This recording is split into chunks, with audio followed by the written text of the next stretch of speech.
Matric यानी कि 9th 10th और इंटरमीडिएट यानी कि 11th 12th के लिए जॉब्स आ चुकी हैं। काफ़ी सारी सीट्स हैं। आप देख सकते हैं पंजाब में 40 सीट्स मौजूद हैं। बाकी सब सूबों में भी इनकी सीट्स मौजूद हैं और मर्द व ख़वातीन सब अप्लाई कर सकते हैं। और ना सिर्फ इसमें जो क्वालिफ़िकेशन है वो नॉर्मल है, बल्कि इसमें एज भी बहुत ज़बरदस्त है। यानी कि 18 से 30 साल के दरमियान लोग अप्लाई कर सकते हैं। लेकिन अगर कोई अहल होगा और उसकी उम्र अगर 30 साल से ज़्यादा होगी तो यहाँ पे लिखा हुआ है कि तालीमी काबिलियत और उम्र की हद बशमूल 5 साल अमूमी रियायत भी उनको दी जाएगी। तो वो तमाम लोग जिनकी एज 18 साल से ज़्यादा और 30 साल या फिर 35 साल तक है वो सब अप्लाई कर सकते हैं। ख़ास तौर पर जिनके पास मैट्रिक या फिर 11वीं 12वीं की डिग्री मौजूद है। बहुत सारी सीट्स हैं, आप इजीली अप्लाई कर सकते हैं। वक्त भी बहुत ज़्यादा है। आपको सारी तफसीलात इस वीडियो में बताने लगा हूं और अप्लाई कहाँ करना है सब कुछ आपको इस वीडियो से पता चल जाएगा। तो चलिए शुरू करते हैं। अब ये जो सीट्स हैं अब मैट्रिक लेवल की हैं। एयरपोर्ट सिक्योरिटी फोर्सेस की ये सीट्स हैं। इसमें दूसरी भी सीट्स हैं, असिस्टेंट की, कंप्यूटर ऑपरेटर की, ड्राइवर की, बहुत सारी हैं। आप इसको देख लें, आपको अंदाज़ा हो जाएगा। अब सबसे पहले जो सीट है वो ASI की है, मर्द व ख़वातीन, जो कि 11वें स्केल की है। अब इसकी सीट्स जो है ये 94 सीट्स हैं, काफ़ी ज़्यादा तादाद है। आपके पास 11वीं 12वीं या इसके मसावी कोई भी डिग्री मौजूद हो, आप अप्लाई कर सकते हैं। उम्र की हद ये आपके सामने दी हुई है। उसके बाद फिर 7वें स्केल के लिए कारपोरल की जो डिग्री है या कारपोल की जो डिग्री है, जिसमें औरत और मर्द दोनों अप्लाई कर सकते हैं। 499 सीट्स इसमें हैं, बहुत ज़्यादा सीट्स हैं। आप इजीली अप्लाई कर सकते हैं। ये आप देख सकते हैं पंजाब में इतनी ज़्यादा, सिंध, ठीक है ना, बलूचिस्तान, हर जगह पे इसकी सीट्स मौजूद हैं। जिसकी जो अपना जो क्वालिफ़िकेशन है ये मैट्रिक या मैट्रिक के बराबर कोई भी आपके पास अगर सनद या डिग्री है तो आप अप्लाई कर सकते हैं। उसके बाद फिर 5वें स्केल की ये भी कारपोल ड्राइवर की है, जो सिर्फ मर्द हजरात के लिए है। इस्लामाबाद, फैसलाबाद, जहाँ जहाँ ये सीट्स मौजूद हैं आप यहाँ इसको पढ़ सकते हैं। और मैट्रिक पास या फिर आपके पास HTV या फिर ड्राइविंग लाइसेंस आपके पास होना चाहिए तो आप अप्लाई कर सकते हैं। ये ड्राइविंग के लिए है। और असिस्टेंट की है, ये 15वें स्केल की डिग्री है, सॉरी 15वें स्केल की नौकरी है। इसमें 3 सीट्स मौजूद हैं। इसमें आपके पास ग्रेजुएशन कम से कम होनी चाहिए, ठीक है। उसको भर्ती के बाद प्रोबेशन पीरियड के दौरान 6 हफ्ते की IT कोर्स बामा MS ऑफिस आपको आना चाहिए। यानी कि आपके पास कोई ना कोई कंप्यूटर कोर्स होना चाहिए। अगर आप स्टूडेंट हैं, आपने मैट्रिक कर ली है, तो आप 6 महीने या साल का आपके पास अगर कंप्यूटर कोर्स अगर आपने किया हुआ है तो यहाँ आप अप्लाई कर सकते हैं, ठीक है। और हाँ, आपके पास ग्रेजुएशन की डिग्री, मैट्रिक नहीं, ये ग्रेजुएशन के लिए है। और यहाँ पे एज भी ज़्यादा आपको दी हुई है। उसके बाद जो है स्टेनोटाइपिस्ट जो है, जिसकी 14वें स्केल की डिग्री है, 14वें स्केल की नौकरी है। इसमें मर्द औरत दोनों अप्लाई कर सकते हैं। पंजाब और दूसरे सूबों में भी दी हुई है। कम से कम इसकी जो है वो इंटरमीडिएट है क्वालिफिकेशन। और टाइपिंग स्पीड आपकी 40 अल्फाज फ़ी मिनट होनी चाहिए, ठीक है। शॉर्ट हैंड की कम से कम रफ्तार 80 अल्फाज फ़ी मिनट होनी चाहिए। कंप्यूटर जानता हो, यानी कि इसमें भी अगर आपने कोई ना कोई कंप्यूटर कोर्स किया हुआ है तो आप अप्लाई कर सकते हैं। यहाँ पे मैं एक बात कहना चाहता हूँ, वो स्टूडेंट्स जिन्होंने अभी अभी मैट्रिक या इंटरमीडिएट की हुई है वो लाजमी कोई ना कोई कंप्यूटर कोर्स कर लें, 6 महीने का या साल का। वो आपके पास एडिशनल इजाफी एक होना चाहिए, जिससे आपको आप एक कोई ना कोई जॉब के लिए अप्लाई करके जॉब हासिल कर सकते हैं। आगे भी आप बेशक पढ़ते रहें, अगर कोई जॉब मिल जाती है इस लेवल पे तो आपके लिए काफ़ी फ़ायदेमंद होगा। उसके बाद UDC की जॉब है, जो कि 13वें स्केल की है। मर्दों ख़वातीन दोनों अप्लाई कर सकते हैं। पंजाब, सिंध और फाटा के लिए ये मौजूद है। और उसके बाद इंटरमीडिएट आपकी तालीम होनी चाहिए। अब यहाँ पे 3 हफ्ते के बाद फिर आपको इसमें वो है परमानेंट कर दिया जाएगा। LDC की जॉब है, ड्राफ्ट्समैन की जॉब है, ठीक है।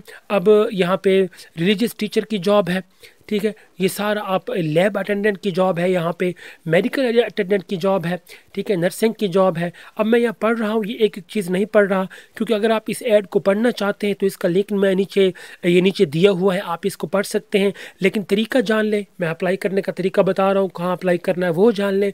उसके बाद फिर आप इस ऐड को खुद पढ़ के आगे खुद आप कर सकते हैं।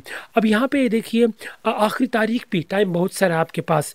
रजिस्ट्रेशन की आखिरी तारीख 8 दिसंबर है। आपके पास टाइम काफ़ी मौजूद है। आज जो डेट है अभी 23 नवंबर है, 8 दिसंबर तक आपके पास काफ़ी सारा टाइम है। अब रियायत की अगर बात की जाए, जिसकी उम्र ज़्यादा है, जिन लोगों की उम्र ज़्यादा है, अब यहाँ पे रियायत की हद भी बताई गई है। यानी कि मुसल्लह अफ़वाज के रिटायर्ड अशख़ास के लिए अगर कोई ऐसा है जो कोई रिटायर्ड है, वो अप्लाई करना चाहते हैं तो 15 साल या असल सर्विस जो भी कम होगी वो उनको रियायत दी जाएगी। सरकारी मुलाजमीन अगर कोई अप्लाई करना चाहता है 10 साल की रियायत उनको दी जा सकती है। सिंध, बलूचिस्तान, गिलगित यानी कि इन तमाम इलाकों के जो लोग हैं इनको 3 साल की रियायत दी जा सकती है। दौरान मुलाजमत इंतकाल करने वाले सरकारी मुलाजमीन की बेवाओं, बेटियों और बेटियों अगर कोई है तो वो भी अप्लाई कर सकते हैं, उनको 5 साल उम्र की जो है वो रियायत दी जाएगी।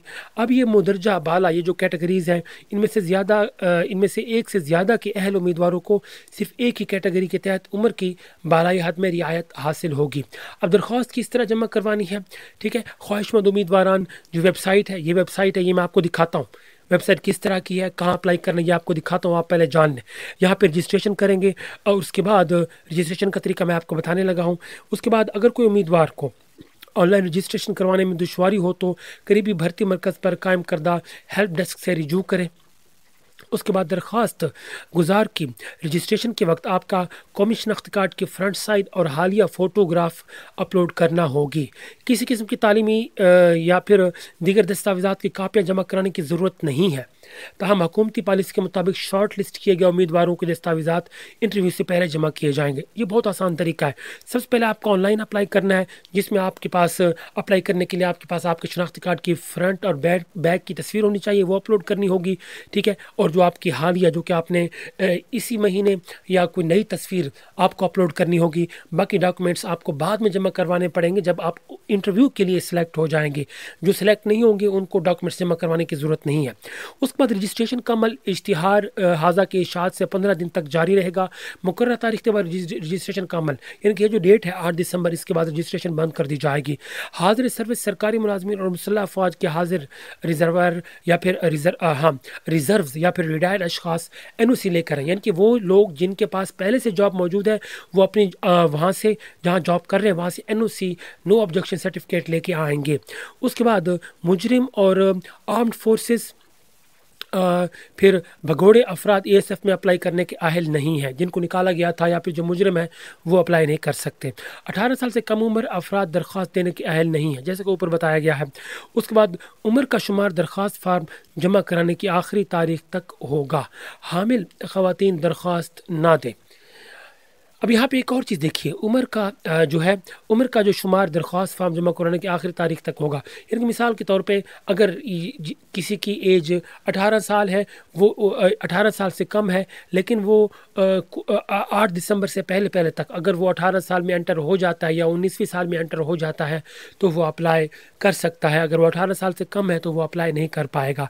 अब जिस्मानी उम्मीदवार बराए यूनिफॉर्म असामियाँ, ये आप देख सकते हैं। इब्तदाई और लाजमी टेस्ट के लिए ये आप देख सकते हैं, छाती का साइज़ हो गया या फिर उसके बाद आपकी जो हाइट हो गई, यूनिफॉर्म के हवाले से यहाँ पे सारी डिटेल दी हुई है। फ़िज़िकल टेस्ट के लिए जो मर्द उम्मीदवार हैं, आपके पास 1 मील दौड़ या ज़्यादा से ज़्यादा वक्त 7.5 मिनट तक होना चाहिए। 22 पुशअप होने चाहिए, 22 सिटअप आप कर सकते हो, इतनी अहलियत आपके पास होनी चाहिए, ठीक है। बाकी इसको आप खुद पढ़ सकते हैं, एक एक चीज़ पढ़ने की ज़रूरत नहीं है, इसका लिंक नीचे दिया हुआ है, ठीक है। अब यहाँ पे कुछ दीगर हिदायत आप देख सकते हैं। उम्मीदवारों को टेस्ट या इंटरव्यू में शमूलियत पर किसी किस्म का कोई TAD, यानी कि आपको अपने ही खर्चे पर इंटरव्यू के लिए जाना पड़ेगा। उसके बाद डिसिप्लिन की कार्रवाई के लिए पाकिस्तान आर्मी एक्ट 1952 के इतलाक तमाम यूनिफॉर्म असामियों पर भर्ती होने वाले मर्द और ख़वातीन पर होगा। यूनिफॉर्म असामियों के लिए मुंतखब अफराद के लिए नेशनल अकेडमी बराए एविएशन सिक्योरिटी से बुनियादी एविएशन सिक्योरिटी ट्रेनिंग पास करना लाजमी होगी, आपको ट्रेनिंग दी जाएगी। उसके बाद जो मुंतखब होंगे, ठीक है, वो पाकिस्तान बशमूल आज़ाद कश्मीर, गिलगित बल्तिस्तान, ठीक है, वो अपने नौकरी करने के पाबंद होंगे जहाँ पे उनके लिए सिलेक्शन हो जाएगी। तमाम भर्तियाँ जो हैं वो एस्टेब्लिशमेंट डिवीज़न की हिदायत के मुताबिक होंगी। किसी किस्म की सिफारिश वो काबिल कबूल नहीं होगी। जेली भर्ती के लिए जो अप्लाई करेंगे, ठीक है, उनके लिए कानूनी कार्रवाई की जाएगी। एंड अगर आप फ़ोन करना चाहते हैं तो फ़ोन नंबर दिया हुआ है।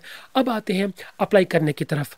अब ये जो वेबसाइट है, ठीक है, इस पे आप चले जाएंगे। वेबसाइट में आपको ओपन करके दिखा देता हूँ। ये देखिए, ये लिंक है, इस पे जैसे ही आप क्लिक करेंगे ये वेबसाइट का फ्रंट पेज है। ये इस तरह का आपके सामने ओपन हो जाएगा। इसको आप क्लोज़ कर लेंगे। ये देखिए यहाँ पे जो एडवर्टाइज मैंने आपको दिखाई है, इसको आप क्लिक करके यहाँ से रीड कर सकते हैं। ये ऑप्शन ऑनलाइन अप्लाई करने का, इस पे आप जैसे ही क्लिक करेंगे तो आपके पास डैशबोर्ड ओपन हो जाएगा। यहाँ पे आप अपना शनाख्ती कार्ड नंबर यहाँ पे टाइप करेंगे, ठीक है, और यहाँ पे उसकी एक्सपायरी डेट और उसके बाद यहाँ पे जो भी आपका एक्टिव ईमेल हो वो यहाँ पे एंटर करेंगे, सही पासवर्ड, कंफर्म पासवर्ड, और यहाँ पे आप साइन अप कर लेंगे। ठीक है, साइन अप कर लेंगे तो आपके पास एप्लीकेशन फॉर्म ओपन हो जाएगा। वहाँ पे नेम, डेट ऑफ बर्थ, आपके क्वालिफ़िकेशन के हवाले से जो इन्फॉर्मेशन लेंगे कि आपकी कितनी क्वालिफ़िकेशन है, डिग्रीज़ के हवाले से, वो आपको फिल कर लेना है। तो इस तरह आपको अपना फॉर्म ऑनलाइन सबमिट करना है। तो इसका लिंक नीचे दिया हुआ है। अगर इस हवाले से कोई क्वेश्चन है तो आप पूछ सकते हैं। इस वीडियो को लाजमी शेयर कर दीजिए ताकि जो भी लोग या स्टूडेंट्स अप्लाई करना चाहते हैं वो लास्ट डेट से पहले तक अप्लाई कर सकें।